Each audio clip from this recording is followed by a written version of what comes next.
Good afternoon, everyone. I'm John Beer, the Assistant Superintendent for Special Education and Student Services. It is very good to see you. I recognize some faces from our monthly SpedPac meetings, and some others. This may have been the first time that we have a chance to meet. So it's great to have you here this afternoon. We want to get started as quickly as we can. We do need to end right at 3. So I want to make sure that we get the 3 major parts of our afternoon in. Let me introduce a couple of people who have been very important to getting us to this point. First of all, we have here the co-chairs of, or no, I guess it's chair and vice chair of our SpedPac, Carolyn Kane and John St. Amant. And Carolyn and John were very instrumental in getting this meeting organized for this afternoon. Also here this afternoon, and one of the presenters is Carlton Jones, who's our Executive Director for Facilities and Capital Planning for the Boston Public Schools. And the other major presenter, facilitator this afternoon, is Ann Waterman-Roy back there. And Ann is the Director for Strategic Planning for the Boston Public Schools. I just wanted to note 2 other people. Mary Tamer, member of the school committee, is in the back of the room. Mary's been is a Boston Public School parent and has been very instrumental, very active, very supportive of the work of our department. So it's great to have her here. And Linda Chen, who I think is she's the head of curriculum and instruction anyway. I think she's actually Deputy Chief Academic Officer for the school district, but she's the head of curriculum and instruction for the school district. So it's great to have her here. She's a colleague of mine. Translation. Oh, right. We do have interpreters here. John, can you help me out with the languages that we have? We have Spanish and Hola, mi nombre es María. Yo soy la intérprete de español. También puedo hacer de otros idiomas. Si necesita interpretarles, por favor, levante la mano y puede dar el equipo. Facilmente passando a português, ou na crioulo. Se ninguém ensina crioulo, levanta a mão que eu tenho equipamento. Na português, se precisam de interpretação em português, levanta a mão, eu posso dar equipamento. Espanhol, português, crioulo. Cantonese.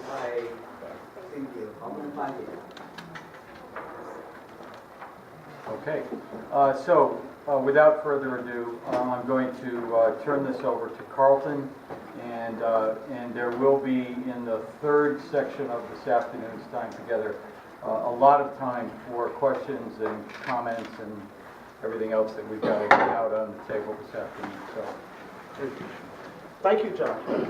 Good afternoon, everyone. Good afternoon. No, that was okay, but let me do a little bit better. Good afternoon, everyone. Good afternoon. Everyone, it's a bright sunny day here in Boston. Well, okay, maybe not a bright sunny day, but we're really happy that on this rainy Sunday afternoon, you've taken the time to come listen to what we have to present to you. This is a very important meeting in a variety of respects. This is actually our 12th meeting where we've gone out to the community to present this information, but this one's a little different because this one certainly has a concentration on having conversations about what are our thoughts about students with disabilities. So what I'm actually going to do is go through our presentation that we have presented at the prior meetings somewhat rapidly, and I recognize that I don't recognize a lot of your faces. How many of you have actually heard the presentation before? I think it's very few of you compared to the rest. So I apologize to those of you who've heard it before because you're going to hear it somewhat repeated. But we want to make sure that those of you who have not seen it before really understand what the concept is, what the conversation has been about, and then we will concentrate on discussions about how we envision working with students with disabilities and how they would be assigned through changes in the student assignment system. Dr. Johnson, Superintendent Johnson, has been with us at many of the meetings, but most recently she has not been able to join us because of a personal illness that she's attending to with one of her family members. She's not ill, but her family member is ill, and so she's actually caring for that person, which is, we all understand that that's what's necessary.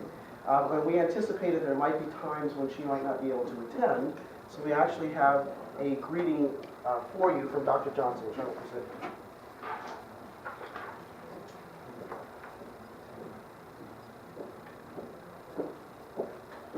Hello. Thank you for taking part in this important conversation about improving school choice in Boston. Let me begin by thanking Mayor Menino for appointing such a stellar committee, chaired by Dean Harton Coleman and Helen Docker, a parent and former school committee member. We are so fortunate to have dedicated and committed individuals who have spent hours looking at data, trying to define quality and equity, and also looking at school choice. We believe this is a very important topic that will impact student achievement and our partnership with families for many years to come. Over the past several months, we have listened to the voices of more than 2,300 families who have taken the time to share with us what they expect and what they want to see from the Boston Public Schools. The current three-zone choice system was created more than 2 decades ago. A lot has changed since then, and we've heard from families that they're not all satisfied. Our school community is much more diverse, and that diversity exists throughout the city. We've increased early childhood opportunities, more kindergarten through 8th grade programs in every part of the city, and we've expanded arts, athletics, and partnerships that will help us expand and extend time for all of our students. We are pleased that our graduation rates have gone up and our dropout rates have gone down. Families have told us they want us to focus first and foremost on academic excellence for every school. They also want safe schools and a safe community, when possible, close to home. And they want a school choice plan that is both predictable and easy to understand. Over the last few years, we have made several changes. We've opened up more seats in our highest performing schools. We now distribute our resources equitably across all schools. We have added additional supports for our English language learners, and we're seeing progress. And we've added more inclusion opportunities for our students with disabilities. Our turnaround schools have made great progress, and we've expanded opportunities in our high schools to meet the needs of students who are not on track to graduate in 4 years. We've done this through our re-engagement centers, credit recovery, and summer graduation. Still, we know there is more to do to close the achievement gap that persists for so many of our students. Today, we are sharing a few new ideas with you about how we might respond to quality close to home, predictability, and the need to better communicate and help you understand the range of choices that you and your family have. We hope that you will take a real look at the options that we're introducing in this presentation. We heard many diverse opinions from the community, and we recognize that not all of our families will agree on a single solution or a single recommendation. We hope you will also take this opportunity to let us know how any of these models can be made better and stronger, more equitable and more responsive to the students we serve, including our students with disabilities, our English language learners, and our students who have had difficulty in the past. Again, our top priority is to ensure that we offer every Boston Public School student the best education possible. We must create equitable and excellent schools, and your voice must be heard throughout this process. Thank you so much for your participation, and we look forward to hearing your thoughts and to having a school choice process that works for students and benefits all of them.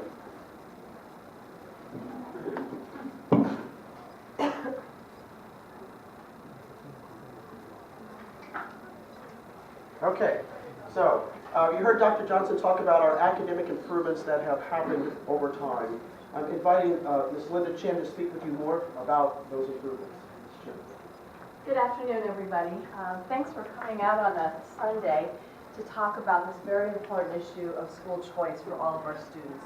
We wanted to begin this conversation actually around the quality piece. And to set a little bit of a context, in our district, I wanted to first begin by sharing with you some of the things that we've been doing as a district to increase quality for all students, with our goal being making sure that every student in BPS not only graduates, but also graduates ready for college and work, and to be able to do whatever it is that they would like to accomplish. So part of that is strengthening our school leadership as well as our teachers, because we know it's very important to be able to have a highly effective teacher who knows students well in front of every student.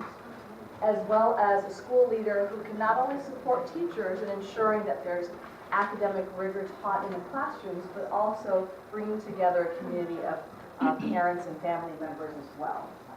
Part of what we've done to ensure that there is success and students are college and career ready is that we're looking at replicating, and we have done this a number of times, some of the things that we've done in our lowest performing schools to turn things around at other schools.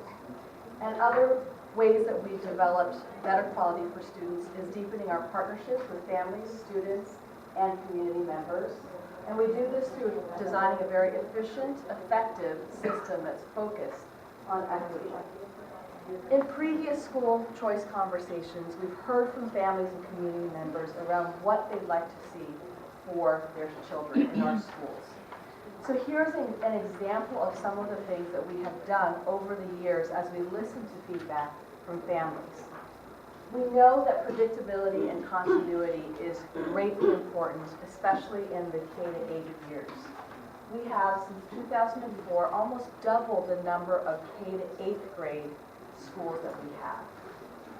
In addition, we also know that an early start and consistency in school is important, so we have also created a number of seats from 350 seats, in 2004 to now 2,200 seats in K-1 for our 4-year-olds. We also know from families that it's not just about the MCAS tested subjects, English language arts and mathematics and science. It's also about the arts. So we've really increased arts experiences for students so that there are an increase of more than 14,000 students are having weekly arts experiences. And some of the things that will be certainly of discussion today, I'm sure, is the inclusive settings. One of the things that we've commonly heard from families is a desire to have their children in more inclusive settings, not only for students with individual education plans, but also for our general education students. We've also received quite a bit of feedback around increasing the number of dual language programs, and actually we have one of the first high school dual language programs in the entire state, the Margarita Muniz Academy, which opened this fall. Lastly on this page is an addition of heritage language programs to ensure that we give our students access to culturally responsive curricula. With these number of improvements, we've been recognized nationally, not only from our president, Barack Obama, who came to visit about a year and a half ago. He could have picked any school in the entire country, but chose Tech Boston Academy right here in Boston to make an important educational address. Also, in late 2010, McKinsey & Company named DPS as one of the 20 most improved school districts, not just in the country, but in the world. We have also been recognized for our work around parent and family engagement. So last year, Secretary of Education Arne Duncan actually came out to visit one of our parent universities and tweeted about that as well, noting that it is something that is hugely helpful for our students to succeed. And lastly, Michael Casterly, who coordinates a consortium of great city schools, meaning all of the nation's largest urban districts come together and work together, and he heads up this division, and he also noted the excellence that Boston Public Schools has demonstrated in academics.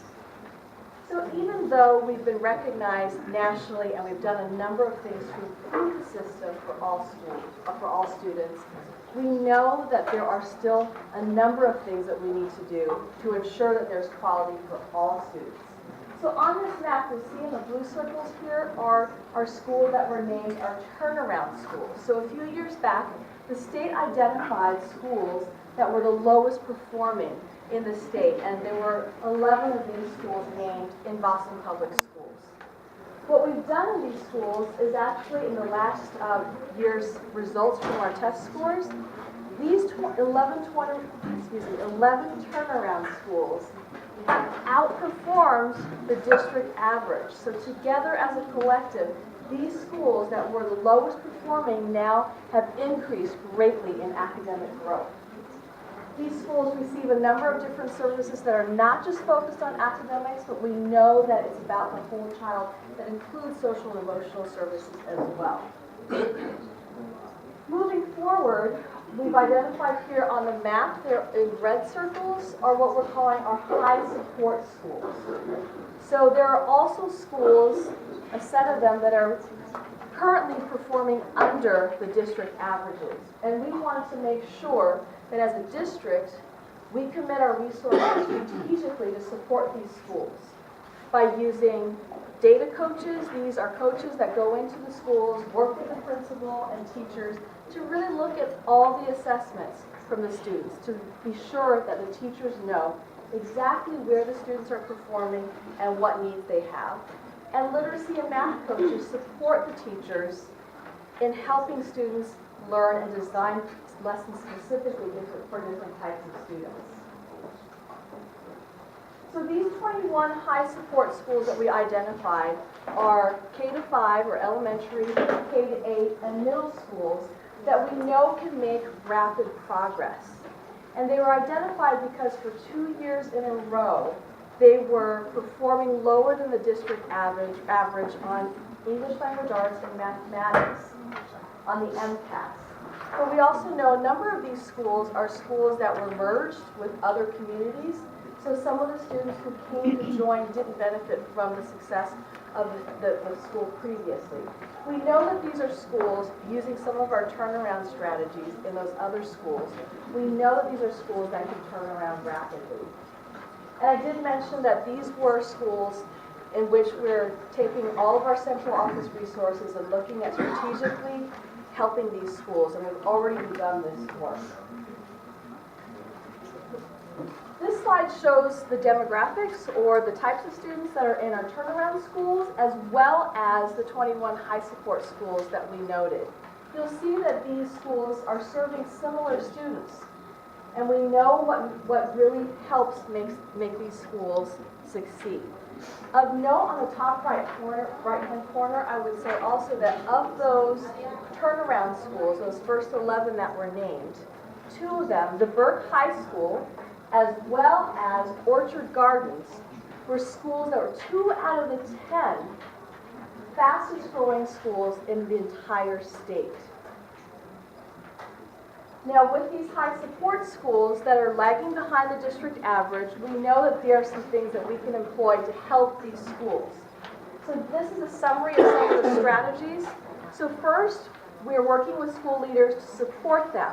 Support them in knowing exactly how to help the teachers become better in their school by using data and information about students, but also supporting them in reaching out to families and engaging parents and students in meaningful ways in order to make the school a better place. We also know this is about effective teaching and helping teachers be the best that they can to know the content and use the information about students in effective ways. One thing that I haven't mentioned yet is in the turnaround schools and in these 21 high support schools, we're helping schools maximize time. Now we know that our day is fairly short, but it's not just about the number of minutes that are added onto a day, but it's how to use those. So in a number of schools, we will work with our partners to try and increase the amount of time that students have, but at the same time, we're also working with these schools to really take a very close look at every minute that's used during the day and how to make that more meaningful and engaging for students. And last towards the end of this list is really working on partnerships, because we know that this work is not done alone by just teachers, school leaders, and district folks, but also some of our community leaders and partners. And all of this is really around engaging our families. We know that the schools that perform at high levels are schools in which families are highly engaged, and that is incredibly important in the work moving forward. In the number of discussions, Carlton said that this is our 12th community meeting around this. We received quite a bit of feedback. Some of the things that we wanted to note, particularly in the academic area around quality changes in quality, are expanding our K-8 options. There's a great interest from families to have their children in school for more than just the K-5 spectrum. So currently we're looking at possibilities in converting the following schools to K-8: the Blackstone, the Condon, the Hennigan, the Madahan, and the Trotter.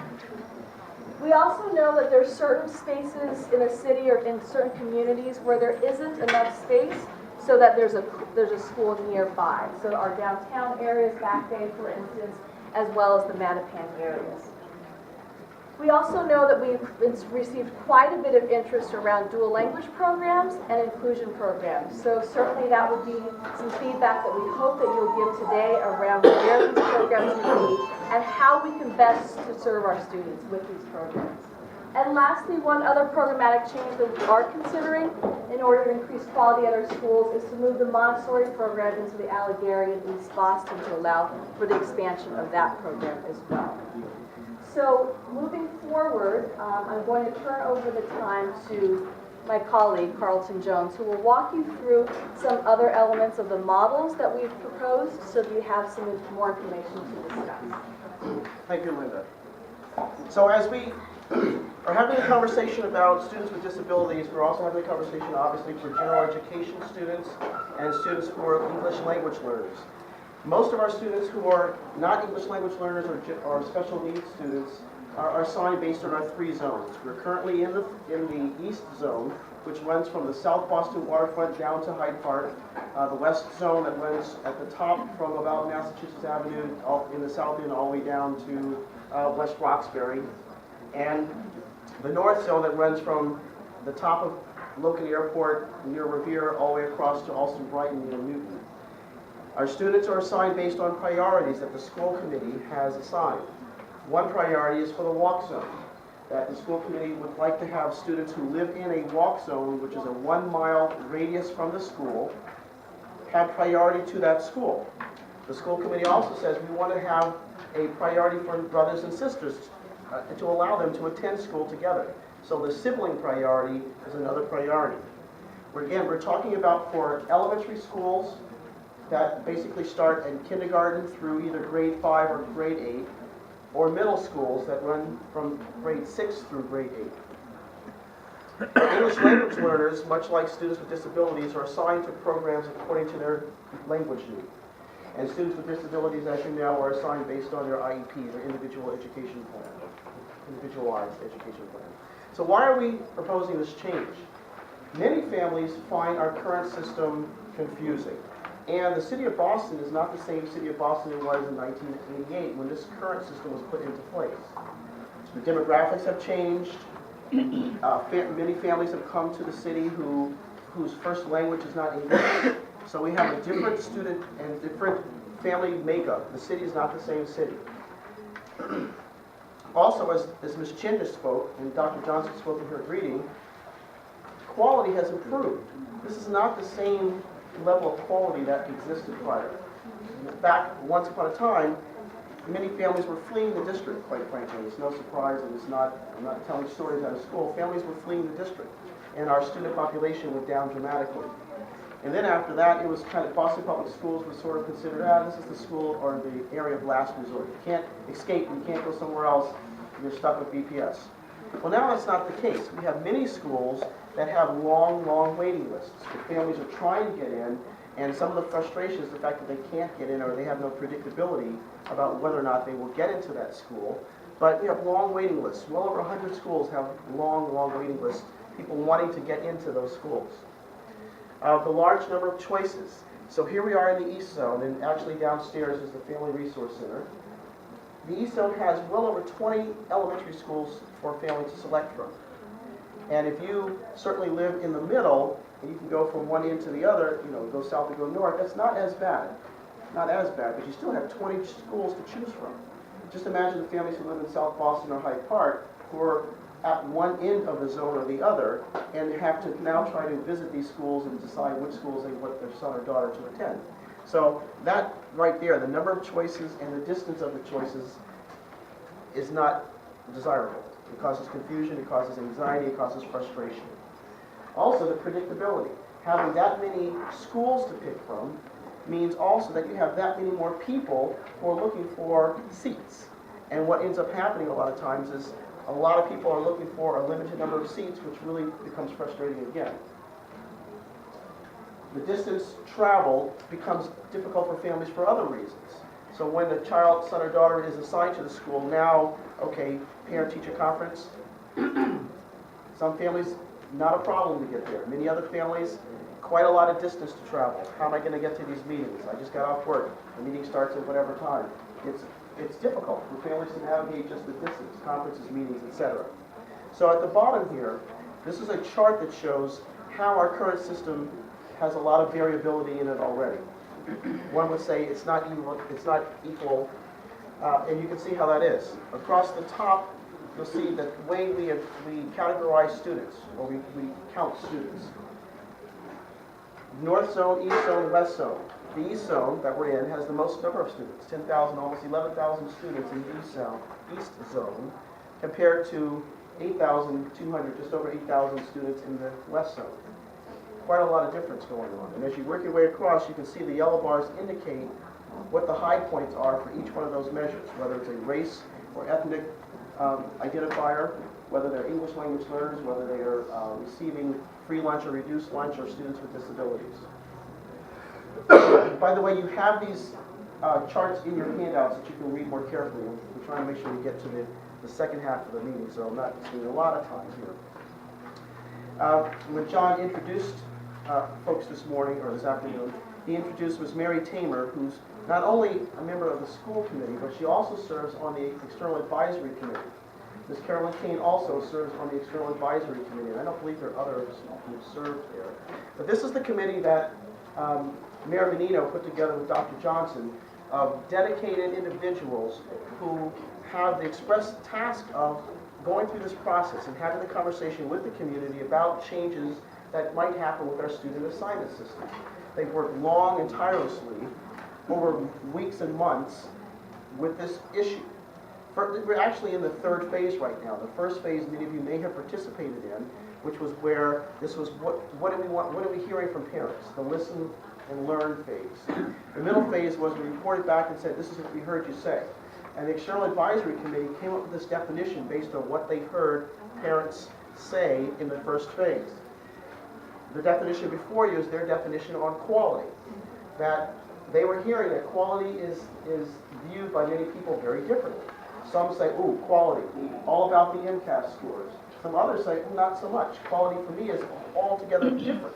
Or some blending of various factors. So before you, in their definition, you can see in bold are the factors that came out of that definition. Academic excellence, principal and teacher effectiveness, making sure that the staff in the school really truly are effective, not just there. Whether the school had a sense of community, that there was parental engagement, whether there were partnerships, looking at the whole child, you can see as you run down the page. And of course, the last thing on here, because this was the task initially, or as stated, as close to home as possible, making sure that there were quality options for all students as close to home as possible. So, myself and a few other colleagues in Boston Public Schools served on the technical team that took the task of creating these new options. And in creating the new options, we said, well, we need to go back to the definitions as given to us so that we can at least say, how do the options reflect the definition, in this particular case, the definition of quality? So we figured, we found points that we could measure, we put data around them, and actually a ton of that information is out online so that anyone can look at the same information that we're looking at. We put it out there so that other plans can be developed, other folks can have their thoughts about what would work. And you can see with the blue arrows, these are the points that we figured that we could measure and actually have something to say as we present new options. The External Advisory Committee also took on the challenge of defining equitable access. Because again, a lot of these, what they were hearing was that many people view this very differently. But there's some key points in the definition that you have before you. Key point is we need to make sure that we're providing every child in every neighborhood. This could not be a new system where we're had a situation where some were more advantaged than others. That we needed to make sure that every child had the same opportunities to succeed and learn. That, again, we're making sure that quality is spread around. Everyone has an equal opportunity to a quality education, and that we're talking about every child in every subgroup. And the subgroups is the way the state defines students according to the student type. So no one's left behind effectively. That whether it's a special needs student, an English language learner who's a special needs student, it doesn't matter. It could be an academically gifted student. It doesn't matter. We need to make sure that we are addressing every student in every subgroup. So, technical team put together a framework that we could use to ensure that we were coming back to this definition. So this is the framework that's before you. And you can see that we highlighted some of the key phrases in here, again, to make sure that, we knew there's no one solution that's going to solve all ills and all concerns. But at least we wanted to be able to talk about it using the same language and ensure that we were being mindful of the EAC definitions for equality and equity. At the bottom here, we added two other features having to do with transportation savings and ease of execution. That as Boston Public Schools, we are mindful of the fact that we spend $80 million, that's 8 and a 0, million dollars, on student transportation annually. And if there's anything that we wanted to do is we wanted to be able to reduce that number if we can. Now, there's been lots of conversation about whether or not that's possible. Valid conversation. But we don't want to create a system that makes it more expensive, for sure. And if we can create one that can lessen the amount that we spend on student transportation, then Dr. Johnson has gone on record to say that she would want to invest those savings back into schools. Now, when the savings would be realized and when this would happen, that's all part of the conversation. But that is certainly her intent, and that would be something that we would want to drive forward. And then lastly, we can dream up anything. Anybody can dream up anything. Well, it'd be great if this, that, and the other happened.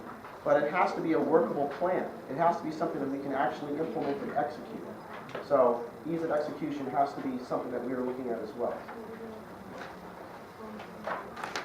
So you have a series of handouts. One of your handouts is in color. And the color handout has a series of maps, and the maps use the legend that's before you. I spoke to you earlier about the fact that we have lots and lots and lots of data that we can use to talk about students, who the students are, where the students live, and we also have lots of data that we can talk about schools. Here before you is just 3 of many measures that we could use to describe one particular school. And so this is a 3-bar, stacked bar that is used to identify each school on your handouts. The top section of that 3-stack bar has to do with MCAS. So we're all familiar with MCAS. So MCAS tests are given. So we took MCAS data for 2011 and 2012 for English language arts and math. We created a weighted average and said, okay, here's a measure for a school's performance as it relates to performance and growth as the top bar. The middle bar is the DESE level, or the Department of Elementary and Secondary Education level, that the Commonwealth of Massachusetts has given to every school. So they've rated every school in the Commonwealth with a rating of 1 through 5. Fortunately, Boston does not have any rated 5 schools, which is the lowest rating. But we do have schools that are rated 1s, 2s, 3s, and 4. And so we're indicating that in the second bar, what the school rating is from the Department of Education and Secondary, the Department of Elementary and Secondary Education. The last bar refers to popularity or choices. We've heard from parents, guys, I know, like I said before, I get it about the MCAS score, but we really think that a particular school is where we need to send our children for a variety of reasons. So we're indicating choices of value also. That the choice value as the last bar is showing, based on 2 years worth of school choices, the actual choices that families made, which schools receive the highest choices versus the lowest choices. The bars run from green to red. Oops. Green to red, green being the highest rating and red being the lowest rating. So, here's our current 3-zone map showing schools, and again you can see this better with your handouts, for K-5 schools and K-8 schools. On the lower right-hand side is that legend that we just went over that explains how those 3 bars are read. And on the lower right-hand side is just some of the information that we could use to talk about our current system. The top bar talks about the range of students in a variety of categories. That bar also talks about the range in distance, average distance traveled. So for our current 3-zone system, the average distance traveled is 1.49 miles, or just under 1.5 miles average distance traveled.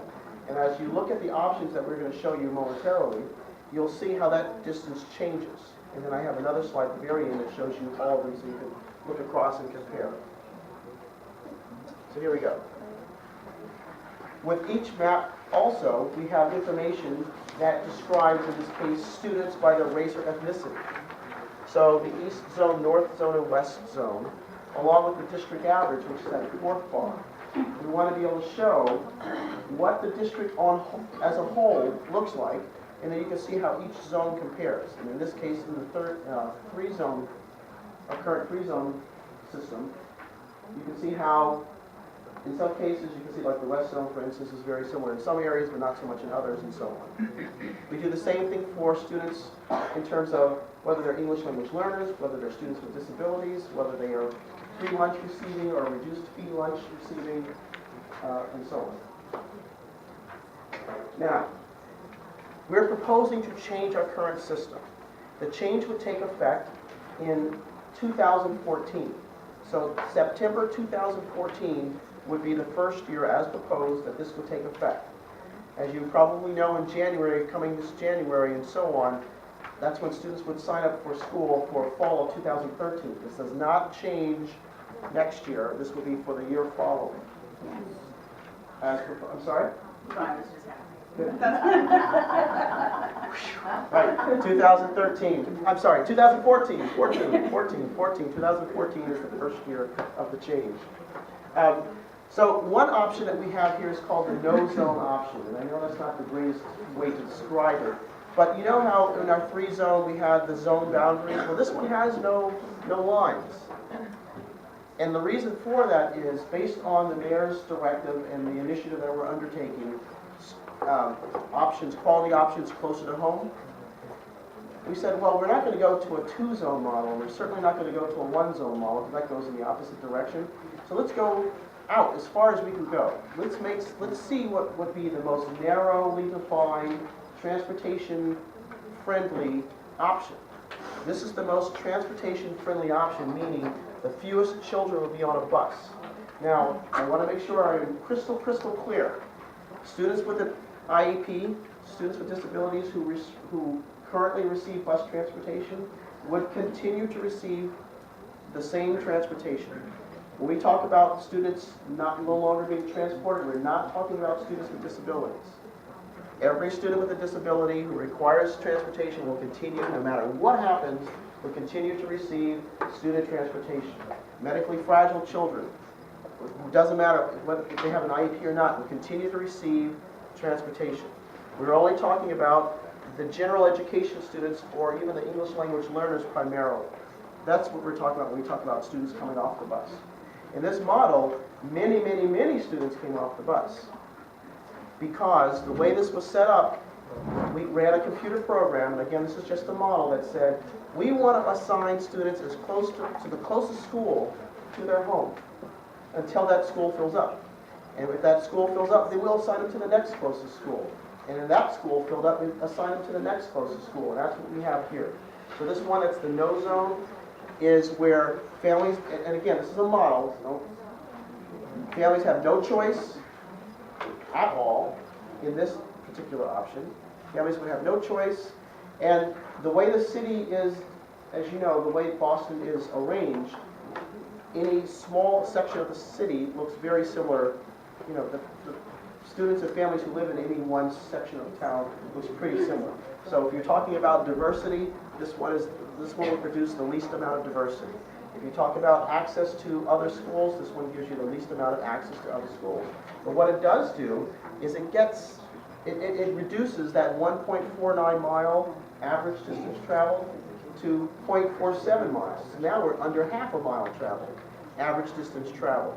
There are some outliers. There are some schools, because they're large, that just because of the way we'd have to do this, students would travel, but the greatest distance traveled on average would be 3/4 of a mile. So even at worst, you could go on 3/4 of a mile on average. This is the no zone. Right.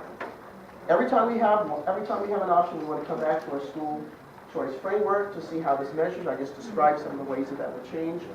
And now we have one that has just a little bit more in terms of choice, a little bit more in terms of access, the 23 zone model. And I know that we're primarily here to discuss the students with disability overlay, so I'm just going to kind of go through this rather quickly. But you can see in a 23 zone model that the average distance travel gets a little bit longer. You have a few more schools to choose from, and so on. So we have a 23 zone, an 11 zone, a 9 zone, and a 6 zone. And as the zones, as you can see, as the zones increase, you have more options to choose from. One would say more diversity, one would say more of an equity to access, but you're also going in the opposite direction if you're trying to reduce transportation costs. Our average distance travel in this particular option is just over 1.25 miles. So we really didn't do a whole lot going from the 3 zone to the 6 zone in this model as it relates to transportation. But there are many families who like it because they're saying, but you give me a wider range of choices. So here we are, the Students with Disabilities overlay. This is and John Beer is going to talk with you more about how this works. But I just want to describe to you how this was put together. This overlay is our acknowledgement that students with disabilities need to go to schools that have programs that address a particular student's disability. So we can't just have a 3 zone or 9 zone or 6 zone or whatever zone system, 23 zone system, because that's not how students with disabilities are assigned. Instead, we want to have we want to add a fair amount of predictability by having a cluster system. So with the cluster system, we're saying any student who lives in a cluster that has one of 4 disability types, in particular emotional impairment, intellectual impairment, learning disability, or students who are on the autism spectrum. If students have any one of those 4, then we would have programs in that cluster, or in each cluster, to serve students according to their numbers. So it's based on percentages. So the programming in the seats offered would expand or contract based on the number of students who live in the area. Now again, I'm pointing out this is only for 4 disabilities, because we know that there are many, many more disabilities, and we also know that students are not all of the same severity. This is our starting point, and John Beer will talk about how we will use this as a starting point to dive deeper into programming for the rest of to ensure we're accommodating all student needs. Now, there are other students who have needs such as hearing impairment, for instance. So students with hearing impairment, there are not as many students with hearing impairment as maybe vision impairment. So they would continue to go to the school or schools that would best serve their needs. And I used hearing as the example. So the Horace Mann School for Hearing is in Alston-Brighton. So students would continue to go to Horace Mann from around the city because that school would best address their needs and they can accommodate the students who have that disability. This is, I hope that's clear.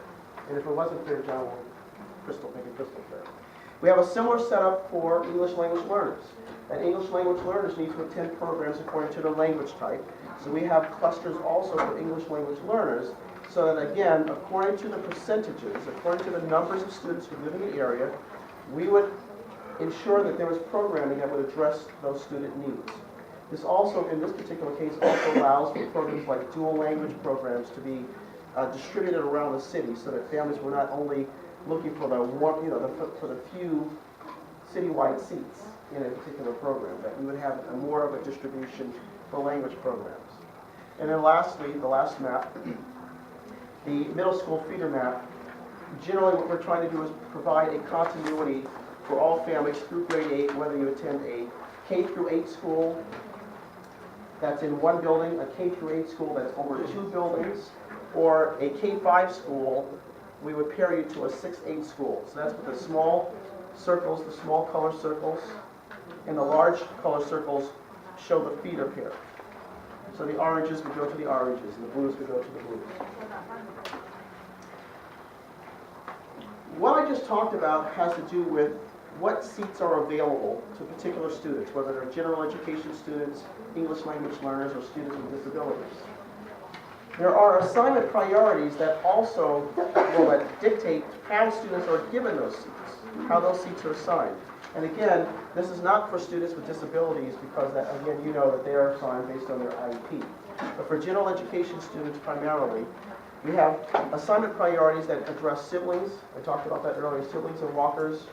And they also address how many seats are set aside, whether it's 50% for walkers or 50% for the rest of the students in the zone.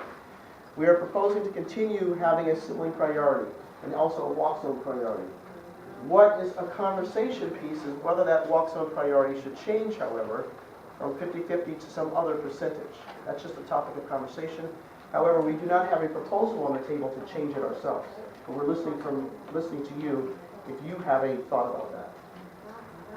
Also, there's a new priority that we're talking about, which would allow students, and it's really only a few students compared to the whole district, about 2,000 students, who live in an area where their walk zone choices are only a high support school or a turnaround school. And as Ms. Chin mentioned earlier, we are putting lots of resources into our turnaround schools and we're seeing great progress. And we're also anticipate seeing that similar progress in our high support schools. But there's some families who say, listen, you know, that's a future promise. I want to have a chance now. I want to have a way out. And so this would be a way for families to, if they decide to not choose their high support school or their turnaround school, to be able to have a higher priority at another school in their district. So that's what this is. The quality trigger is to allow them to do that so they don't feel like they're ahead of their choices. So I mentioned earlier there was a chart that shows comparison. If you compare the different options as it relates to the numbered zones and the no zones, you can see how the numbers change. We have this for you to look at a little bit later on if you like. And so, I mentioned this is our 12th meeting, I believe, 12th or 13th perhaps. And during this process, and that's why I have this call, and during this process, we've gotten lots of feedback from families.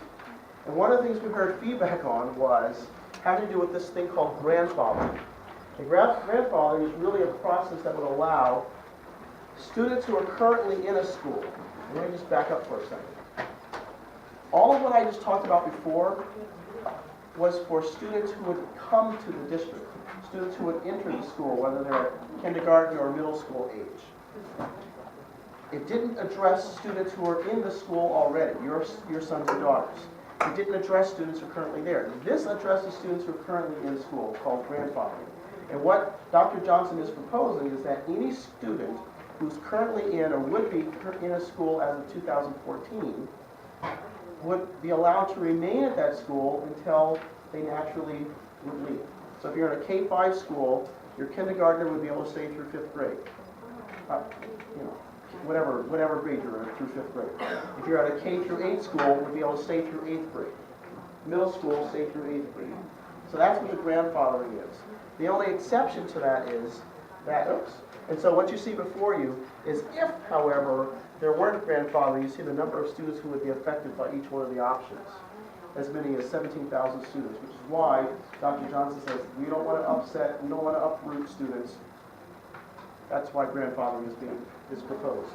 The only exception is there's a discussion about what happens to transportation to the students. In other words, come 2019, would students remain, general education students, would they be able to receive a yellow bus effectively is what I was talking about. Would the yellow bus continue to transport students to these schools, or would students receive T-passes, which would be a savings, still they would get transportation, or to say you just don't get transportation at all. That's the topic of conversation. We want to hear from you, what you think would be best, what you think would be something that you could find acceptable. Now you realize, though, I want to make sure you realize, if you don't realize, that grandfathering also means, though, that the change would not happen as quickly as it could have happened.